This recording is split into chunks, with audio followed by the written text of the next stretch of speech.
देखिए भैया, रूपाली फिल्म्स के माध्यम से आज इकबाल, ग्राम धनौजी, तहसील खड्डा, थाना खड्डा, जिला कुशीनगर। भैया हम आपके बीच एगो देसी कलाकार आपके भोजपुरी गीत सुनावे जा रहा बानी।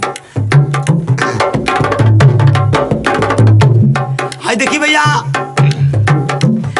एगो लइका पर गाना लिखने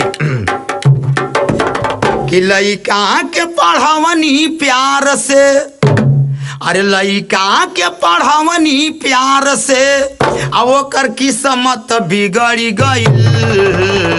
लइका रहल एगो आवारा निकली गईल। हाँ, लइका रहल एगो आवारा निकली गईल। कहनी की बाबू पढ़िला तू एम.ए. बी.ए. ऐसन मिलल संगतिया लागल दारू पिए। अरे छोड़ी के पढ़ाई लिखाई उ नाचे में निकल गईल। लइका रहल एगो आवारा निकल गईल। हाँ, लइका रहल एगो आवारा निकल गईल। तब के जमाना में शहर बदनाम रहे, अब तो गाँव में सुनात बा भैया, शहर से बिगड़ल देहात बा।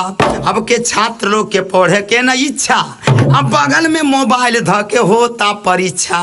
माई बाप के बोली ना सहाता, मौगी खातिर जिलेबी की नाता बा भैया। शहर से बिगड़ल देहात बा भैया, शहर से बिगड़ल देहा। तो लेके में हरारू आ ससुरारी में रहेला, आ जवन कहे मौगी वही काम करेला।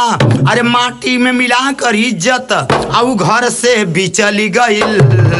लइका रहल एगो आवारा निकली गईल। हाँ, लइका रहल एगो आवारा निकली गईल।